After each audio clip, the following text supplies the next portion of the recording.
बोर्डीकर आणि माधुरी मिसाळ यांची नावं तर राष्ट्रवादीकडून आदिती तटकरे यांच्या नावाचा समावेश आहे। विधानसभा निवडणुकीत महायुतीच्या 20 महिला आमदार विजयी झाल्या। यामध्ये भाजपच्या 14, शिवसेनेच्या 2, अजित पवारांच्या 4 महिला आमदारांचा समावेश आहे।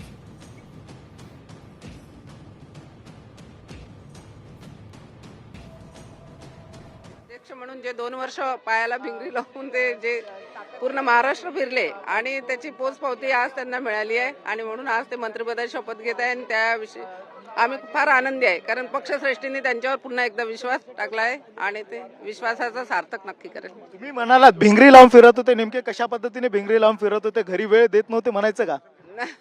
नव्हतं, 2 वर्षात ते घरात कमीत कमी 2 महिनेही राहिले नसेल आणि खरंच त्यांनी पूर्ण महाराष्ट्र पिंजून काढला होता आणि त्याचंच हे यश आहे। पण दुसरीकडे जर बघितलं, गेल्या वेळेस खरं तर बावनकुळे साहेबांचं तिकीट देखील कापण्यात आलं होतं आणि आता पुन्हा एकदा संधी दिलेली आहे आणि आज मंत्री म्हणून शपथ घेत आहेत। हो, त्यांची जे पक्षाविषयी निष्ठा प्रेम जे होता आणि त्यांनी ते सिद्ध करून दाखवलं की मी पक्षाविषयीची निष्ठा त्यांची कायम त्यांनी ठेवली आणि त्याचंच फळ आज त्यांना मिळत आहे।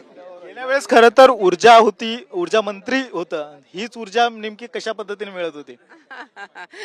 त्यांना जगदंबेचा आशीर्वाद आहे, जनतेचं प्रेम त्यांच्या पाठीशी आहे आणि आम्ही तर कुटुंब म्हणून नेहमी त्यांच्या पाठीशी आहोत। बावनकुळे साहेबांची मुलगी देखील आपल्यासोबत आहे, तू काय सांगशील? आज बाबा पुन्हा एकदा शपथविधी घेताना पाहायला मिळतात। खूपच आनंदाचा क्षण आहे आणि 2014 मध्ये मी इथे नव्हते, मी शिकायला लंडनला गेले होते, त्यामुळे आज मी हा अनुभवते, मला खूप आनंद होते।